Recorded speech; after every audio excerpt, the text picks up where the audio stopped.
जय हिंद साथियों, स्वागत है आप सभी का फिर से हमारे इस नए एपिसोड में। दोस्तों, इस सीरीज के माध्यम से ऑब्जेक्टिव क्वेश्चंस को सॉल्व कर रहे हैं। आज का अपना जो डीपीपी बनेगा वो डीपीपी 8 बनेगा। इससे पहले 7 डीपीपी का सॉल्यूशन डाल दिया गया है, आप उस वीडियो को देखिए और इस वीडियो के नीचे डिस्क्रिप्शन में जाइए, वहाँ पे टेलीग्राम चैनल का लिंक मिलेगा, आप उस लिंक पर क्लिक करके ज्वाइन करिए। वहाँ पे जितना भी सारा हम मटेरियल यहाँ पे पढ़ाते हैं ये सारा का सारा पीडीएफ के रूप में वहाँ पे आपको मुहैया करा दिया जाता है। ठीक है दोस्तों, आज के डीपीपी का क्वेश्चन नंबर 1 है, बहुपद x² + 7x + 10 के शून्यक कौन से हैं? What are the zeros of the polynomial x² + 7x + 10। मतलब अपने पास एक बहुपद है ये, ठीक है, यानी कि px बराबर, बहुपद को हम लिखते हैं px, जो चर यहाँ पे दिया रहेगा वही चर यहाँ पे रहता है ब्रैकेट में। क्लियर? px बराबर अपने पास है x² + 7x + 10। यह बहुपद जब दिया है तो इसके शून्यक कौन से होंगे, इन ऑप्शंस में से हमें बताना है। तो सबसे पहले हम इसको हल ही कर लेते हैं। देखिए, px बराबर x² + 7x + 10 दिया है और यहाँ पे px बराबर हम मान लेते हैं 0। पहले ही आप बहुपद को क्या मान लीजिए, 0 मान लीजिए। जब 0 मान लीजिएगा तो मान आसानी से निकल जाएगा। तो px का मान हमने इतना माना है और px का ही मान 0 माना है, इसलिए x² + 7x + 10 = 0। मध्यम पद को तोड़ेंगे ना और उसके बाद इसका शून्यक फाइंड करेंगे। देखिए, मध्यम पद को तोड़ने के लिए शुरू वाला और आखिरी वाले पद का गुना कर लिया जाता है। बीच वाले पद को दो भागों में ऐसे लिखा जाता है जिसको जोड़ने या घटाने पर हमें 7x मिले, लेकिन जब दोनों पार्ट का गुना करें तो 10x² के बराबर, मतलब कि शुरू वाला और आखिरी वाले पद के गुणनफल के बराबर मिले। तो यहाँ पे क्या करेंगे, यहाँ पे x² प्लस, इसको तोड़ देते हैं कितना, 2x + 5x। देख लीजिए, 5 और 2 7x हो जाएगा, अब 5 दूनी 10x², और शुरू वाला आखिरी वाले पद का गुना करें तो 10x² ही मिल रहा है। अब प्लस में 10 रहेगा = 0। केवल बीच वाले पद को तोड़ना है, बाकी ये दोनों जो टर्म है शुरू वाले और आखिरी वाले स्थिर रहेंगे। यहाँ से यहाँ तक बना एक जोड़ा और यहाँ से यहाँ तक बना एक जोड़ा, इनमें से कॉमन करते हैं। यहाँ से x कॉमन होगा तो बचेगा x प्लस, यहाँ पे 2 बचेगा, फिर प्लस, यहाँ से 5 कॉमन करेंगे तो यहाँ बचेगा x + 2 = 0। दोस्तों ध्यान रखना कि यहाँ पे जो ब्रैकेट में आएगा राशि वही यहाँ पर भी आएगा। क्लियर? अब देखिए, ध्यान दीजिएगा, इधर लिखते हैं, ध्यान दीजिएगा आप लोग, x + 2 है और x + 2 है, दोनों में से एगो x + 2 क्या आ जाएगा, बाहर आ जाएगा। x + 2 को बाहर कर लीजिए, अब यहाँ बचेगा x और यहाँ बचेगा प्लस में 5, यानी कि ये हो जाएगा x + 5 = में क्या है, 0 है। यदि x + 2 बराबर हम 0 लेते हैं तो x का मान क्या मिल जाएगा, -2, क्योंकि प्लस में तो 2 इधर चला जाएगा। फिर यदि x + 5 = 0 लेते हैं तो इसलिए यहाँ से x का मान क्या मिल जाएगा, -5। तो x का मान -5 मिला और x का मान माफ करना, x का मान -2 मिला और x का मान -5 मिला। इसका मतलब यह हुआ कि यही अपना शून्यक है। अब ऑप्शन में देख लीजिए किस ऑप्शन में -2 और -5 दिया है, तो अब ध्यान से देखेंगे तो देखिए ऑप्शन ए में दिया हुआ है -2 और -5, यानी कि सही ऑप्शन अपना ए है। क्वेश्चन नंबर 1 के लिए सही ऑप्शन ए है। आशा करते हैं साथियों ये क्वेश्चन आपको समझ में आया होगा। फिर भी अगर कोई डाउट है तो आप अपने डाउट को कमेंट बॉक्स में जरूर लिखिए। ठीक है, आते हैं नेक्स्ट क्वेश्चन पे। क्वेश्चन नंबर 2 है, प्यारे मित्रों, बहुपद x² + 7x + 10 के शून्यकों का योग कितना है। देखिए, बहुपद वही है जो पिछला क्वेश्चन हम बनाए हैं, बहुपद तो उतना ही दिया है, लेकिन इसमें सवाल जो पूछा वो थोड़ा सा बदल दिया है। बदला क्या है, बोला है कि शून्यकों का योग क्या है। तो देखिए, शून्यकों का योग का फॉर्मूला आप लोगों को पता होना चाहिए। कैसे निकालते हैं, सबसे पहले सुन लीजिए। x² का गुणांक यहाँ पे है a, मतलब कि 1। x² के गुना में कुछ नहीं है तो उसका गुणांक क्या है, 1 है। यहाँ पे b बराबर, x का गुणांक कितना है, b का मान होता है 7, x का गुणांक, और c होता है अचर पद यानी कि 10।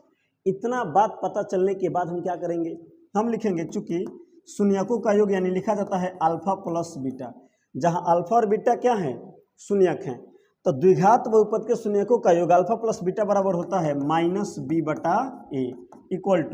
माइनस को रहने दीजिए, b का मान यहाँ से 7 लीजिए, बटा a का मान क्या ले लीजिए, 1 से -7 में डिवाइड करेंगे क्या मिलेगा, -7 ही मिलेगा। क्लियर? तो यहाँ पे हमने देखा अल्फा + बीटा यानी कि शून्यकों का योग -7 आ गया। ऑप्शन में देखिए तो ऑप्शन ए में ही आपको मिल जाएगा कितना, -7। मतलब इस क्वेश्चन के लिए जो सही ऑप्शन है वो ए है। आशा करते ये भी क्वेश्चन आप समझ गए होंगे। ठीक है, बढ़े आगे, चलिए बढ़ते हैं। बहुपद x square plus 7x plus 10 के शून्यकों का गुणनफल कितना है। बात को समझिए ध्यान से, यहाँ पे बहुपद वही है, अब इस बार फिर क्वेश्चन को बदला है। कैसे बदला है? x square plus 7x plus 10, बहुपद तो वही है, लेकिन इस बार पूछा हम लोगों से शून्यकों का गुणनफल, प्रोडक्ट ऑफ जीरोज। क्लियर ना, प्रोडक्ट ऑफ जीरोज। अच्छा, यहाँ से ए का मान क्या लिखेंगे 1, बी का मान क्या लिखेंगे 7 और सी का मान लिखेंगे 10। है जी, समझ में आ रहा है ना?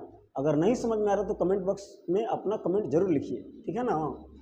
अब यहाँ देखिए, शून्यकों का गुणनफल अल्फा इंटू बीटा बराबर क्या हो जाएगा, सी बाई ए। क्या होगा दोस्तों? सी बाई ए। ये फॉर्मूला आपको याद रखना है, ठीक है ना। अल्फा प्लस बीटा, शून्यकों का योग अल्फा प्लस बीटा याद रखना है माइनस बी बाई ए, और अल्फा इंटू बीटा याद रखना है सी बाई ए। ये द्विघात बहुपद के लिए है। किसके लिए है? द्विघात बहुपद के लिए, ठीक है ना। ABC कहाँ से आ रहा है ये आप लोग को पता ही चल रहा है, ठीक है ना। अल्फा इंटू बीटा का मान लिख लेंगे, सी का मान क्या रख लेंगे 10 और ए का मान रख लेंगे 1। 10 में 1 से भाग करेंगे 10 आएगा। क्लियर? तो 10 आया तो देखिए ऑप्शन में, यहाँ पर ऑप्शन में ऑप्शन ए में 10 दिया है, ठीक है। ये भी क्वेश्चन आप समझोगे साथियों। बढ़ते हैं अगले क्वेश्चन पे। क्वेश्चन है 4। क्वेश्चन 4 है प्यारे मित्रों, यदि किसी द्विघात बहुपद के शून्यक अल्फा और बीटा हो तो अल्फा प्लस बीटा किसके बराबर होता है? अल्फा प्लस बीटा किसके बराबर होता है, वही तो बात पूछ रहा है अभी तक। अभी हमने बताया कि द्विघात बहुपद, बात को समझिए। अगर कोई द्विघात बहुपद अपने पास ऐसे है, पी एक्स बराबर A X square plus B X plus C, याद रखिएगा ये द्विघात बहुपद का स्टैंडर्ड फॉर्म होता है, समझे ना, व्यापक रूप होता है। ओके, तो जब इस रूप का कोई बहुपद अपने पास रहेगा, द्विघात बहुपद रहेगा, तो यहाँ पे शून्यकों का योग अल्फा प्लस बीटा होता है माइनस बी बटा ए, और जो गुणनफल होता है ना अल्फा इंटू बीटा वो होता है सी बाई ए। ये दो बहुत इंपॉर्टेंट फार्मूले हैं, ध्यान रखिएगा। इससे हर साल क्वेश्चन पूछे गए हैं और इस साल भी हो सकता है पूछ दे। क्लियर ना, चांस है। ओके, पूछबे करेगा, कहाँ से क्वेश्चन बनाएगा। Alpha plus beta minus B by A कहाँ है? ऑप्शन बी में है, ठीक है। ये भी क्वेश्चन आप समझ गए होंगे। आते हैं अगले क्वेश्चन पे। अच्छा, क्वेश्चन 5 है साथियों, यदि किसी द्विघात बहुपद के शून्यक अल्फा और बीटा हो तो अल्फा इंटू बीटा किसके बराबर होता है? तो अल्फा इंटू बीटा अभी तो हमने लिखा था, अल्फा इंटू बीटा जो होता है वो होता है सी बाई ए के। अब इसमें देखिए सी बाई ए का, C by A option number C में है। दोस्तों, आप अपने तैयारी को एक अच्छे लेवल पे लेके जाना चाहते हैं और आप हमारे साथ ऑफलाइन जुड़ना चाहते हैं तो अपना कोचिंग है MS एकेडमी, ठीक है ना, जहाँ पे क्लास 7 से लेकर के 10 तक के बच्चों की पढ़ाई होती है। सलहा चौक मेन रोड अरेराज, सलहा चौक पे जो भी आसपास के बच्चे हैं, जो लोग हमको जानते हैं ना, जो पहुँच सकते हैं वहाँ पे, तो ऑफलाइन बैच में ज्वाइन करिए। ओके, बढ़ते हैं अगले क्वेश्चन पे। क्वेश्चन है साथियों, बहुपद एक्स स्क्वायर माइनस 3 के शून्यक कौन से है? अच्छा, यहाँ पे एक्स स्क्वायर माइनस 3 दिया हुआ है और पूछ रहा है इसका शून्यक कौन से है। तो कुछ नहीं करना है, इसके बराबर 0 मान लेना है। जब भी बहुपद का शून्यक पूछेगा तो पूरे बहुपद को आप शून्य मान लीजिए, ठीक है। अब यहाँ से एक्स स्क्वायर बराबर हो जाएगा 3, ठीक है, और यहाँ हो जाएगा x बराबर √3, ठीक है। इसलिए x बराबर प्लस √3 और माइनस √3। बात समझ रहे हैं ना। तो यहाँ पे आ गया 2 शून्यक, मैंने जब भी रूट हटता है, रूट का वैल्यू क्या होता है, वो प्लस में आता है, वो माइनस में आता है, ठीक है ना। इसका सही ऑप्शन जो है दोस्तों वो ए है। ओके ना, ध्यान रखना इस बात का भी। आगे बढ़ते हैं। क्वेश्चन नंबर 7 है।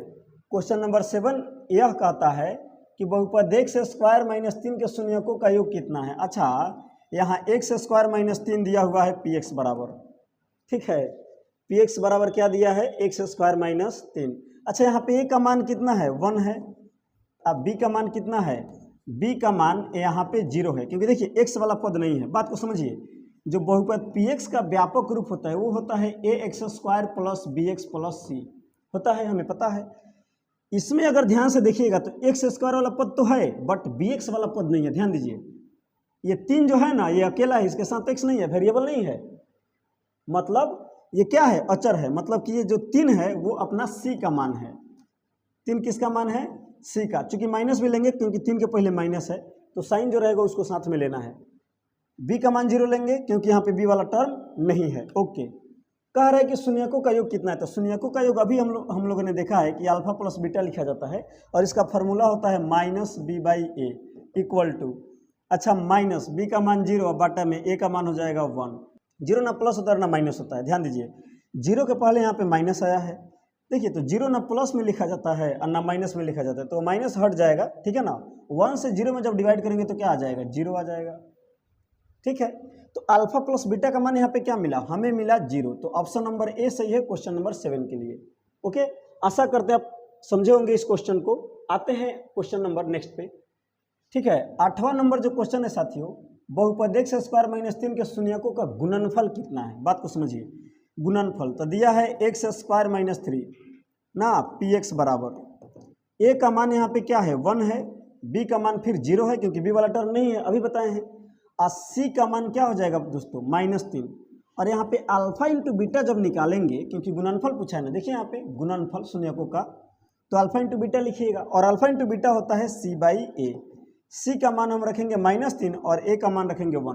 -3 में 1 से जब डिवाइड करेंगे मित्रों तो हमें मिलेगा -3। क्या कोई डाउट है? डाउट नहीं होना चाहिए आप लोग को, हमको पता है डाउट नहीं है आप लोग को। अच्छा ये -3 आया तो ऑप्शन कहाँ है, ए में है, ठीक है कि नहीं। आते हैं क्वेश्चन नंबर 9 पे। 9 नंबर क्वेश्चन है प्यारे मित्रों, यदि किसी द्विघात बहुपद के शून्यकों का योग -7, यहाँ देखिएगा अल्फा प्लस बीटा, शून्यकों का योग कितना दे दिया है -7, जो कि फॉर्मूला के माध्यम से होता है -b/a। उसके बाद दिया है गुणनफल 10, यानी कि अल्फा इंटू बीटा बराबर दिया है 10, जो कि होता है अपना फॉर्मूला में c/a। दोनों का तुलना करिएगा तो यहाँ से a का मान 1 लिया जा सकता है, ठीक है ना, क्योंकि इसके बट्टा में 1 है, इसके बट्टा में भी 1 है, मैंने बाटा में जब कुछ नहीं खे तो 1 लिया जाला। बात समझ में आया कि नहीं आया? Okay, alpha plus beta alpha into beta. आगे कहता है तो बहुपद कौन सा हो सकता है, जब योग -7 हो शून्यकों का और गुणनफल 10 हो तो बहुपद कौन सा हो सकता है, इन चारों ऑप्शन में से चुन के बताइए। तो देखिए यहाँ पे एक बात ध्यान रखना है, जब भी शून्यकों का योग दिया हो और शून्यकों का गुणनफल दिया हो और तब पूछे आपसे कि बहुपद क्या है, तो उसके लिए एक फॉर्मूला याद रखना होगा आप लोग को, px बराबर, द्विघात बहुपद के लिए लिख रहे हैं, बात याद रखिएगा, अभी हम लोग द्विघात का डिस्कस कर रहे हैं। px बराबर a into x square plus alpha into beta, माफ करना दोस्तों यहाँ माइनस होता है, alpha plus beta into x plus alpha into beta. ये फॉर्मूला आप ध्यान रखिएगा, द्विघात बहुपद का यही बनावट होता है। a का मान हमने अभी भी यहाँ पे डिसाइड कर लिया था 1 x square minus alpha plus beta का मान देखिए कितना आया है -7 है, तो -7, अब बगल में यहाँ देखिए x है तो x, मतलब x का मतलब यहाँ वेरिएबल है, अगर यहाँ y रखते तो पूरा में y रखना पड़ता, z रखते तो पूरा z रखना पड़ता, ठीक है। प्लस में अल्फा इंटू बीटा का मान कितना दिया हुआ है, अल्फा इंटू बीटा का मान 10 दिया हुआ है, 10। अच्छा इस 1 से पूरे राशि में जब मल्टीप्लाई करेंगे तो इस पर कोई फर्क पड़ेगा क्या, कोई फर्क नहीं पड़ेगा, क्योंकि 1 से मल्टीप्लाई करने पर कोई फर्क नहीं पड़ता है। तो ये हो गया एक्स स्क्वायर, माइनस और माइनस गुना होगा +7 और ये हो जाएगा x प्लस में हो जाएगा 10। मतलब अपना जो द्विघात बहुपद निकला इस कंडीशन के लिए वो ये निकला x square plus 7x plus 10। Option में ढूंढिए ढूंढिए ढूंढिए, यहाँ पे देखिए मिल गया ऑप्शन नंबर बी में x square plus 7x plus 10। ऐसे समझ में आ रहा है? आशा कर रहे हैं कि आप लोग समझ रहे होंगे, ठीक है। कुछ विद्यार्थी जी लोगों का, ऑफलाइन वाले लोगों का शिकायत है कि सर जी ऑनलाइन जब पढ़ा रहे हैं तो हंस नहीं रहे हैं। कारण क्या है कि यहाँ पे अकेला कैमरा के सामने हम खड़े हैं, सामने कोई बात करने वाला विद्यार्थी है नहीं, तो हमसे हंसी निकल नहीं रहा है। तो प्लीज़ आप लोग फेस एक्सप्रेशन पे मत जाइए, पढ़ाई करिए आप लोग, समझे ना। ट्राई हम कर रहे हैं हंसने का, मुस्कुराने का। कैमरा के सामने पहली बार कैमरा के सामने आदमी आ रहा है, धीरे धीरे हम लोग सीख लेंगे, समझ रहे हैं ना। ओके, आते हैं अगले क्वेश्चन पे। अच्छा, शून्यकों और गुणांकों के बीच संबंध किस अध्याय में बताया गया है? अरे ये कोई क्वेश्चन नहीं है, केवल आप लोग का मेंटल टेस्ट के लिए क्वेश्चन दिया गया है ना, कि शून्यकों का योग और गुणांकों के बीच संबंध किस अध्याय में पढ़ा जाता है, किस चैप्टर में पढ़ा जाता है। तो चैप्टर का नाम क्या है? बहुपद। बहुपदीय चैप्टर तो हम लोग कर रहे हैं, बहुपद चैप्टर में ही शून्यकों का योग और गुणनफल के बीच के संबंध की सत्यता को जांच भी हम करते हैं। तो इसीलिए इस क्वेश्चन का ऑप्शन नंबर कौन सही है? बी सही है, देख रहे हैं ना, तो बी अपना सही आंसर है। दोस्तों आज के एपिसोड में 10 क्वेश्चन हम लोगों ने कर लिया है। जो भी मटेरियल आप पढ़ना चाहते हैं इस डीपीपी को, देखिए सबसे पहले इस डीपीपी को हम अपने टेलीग्राम चैनल पे भेज देते हैं, ठीक है। जो इस वीडियो के डिस्क्रिप्शन में आप जाइएगा तो वहाँ पे लिंक मिल जाएगा टेलीग्राम चैनल का, वहाँ पे जुड़ जाइए। ये मटेरियल पहले भेज दिया जाता है, विद्यार्थी जी लोग जो अपना है बनाते हैं, ऑफलाइन के क्लास में बच्चे सब आते हैं बनाते हैं, फिर वो आकर के क्लास में जांच करवाते हैं, ठीक है, और फिर हम इसका वीडियो सोल्यूशन अपलोड कर देते हैं कि जो लोग दूर दराज से बैठे हुए अपना बना रहे हैं ना, वे लोग अपना इस वीडियो में देख करके जो भी डाउट हो अपना क्लियर कर लें। फिर भी डाउट होती है तो आप अपने राय को हमारे कमेंट बॉक्स में जरूर छोड़िए, ठीक है ना। ये आज का DPP 8 था साथियों, ठीक है ना। तो आज का कितना DPP था? DPP अपना 8 था। DPP कितना था? 8 था। आप जो है हंसते रहिए, मुस्कुराते रहिए और पढ़ाई करते रहिए, ठीक है। अपना जो ऑफलाइन क्लास चलता है वो MS एकेडमी अपना कोचिंग है, ठीक है, जहाँ पे 7th से लेकर के 10th तक के बच्चों की पढ़ाई होती है ना। अगर आप इच्छुक हैं तो आप हमारे MS एकेडमी में आके ज्वाइन करिए। फ़ोन नंबर दिया गया है, स्थान बता दिया गया है, ठीक है। क्लास में आइए, पढ़िए, एकदम बढ़िया से तैयारी करिए, ठीक है ना। आप आइए, पहले पढ़ करके देखिए, ठीक है। तो आज के एपिसोड का यहीं पे एंड करते हैं, मिलते हैं नेक्स्ट वीडियो में। जय हिंद।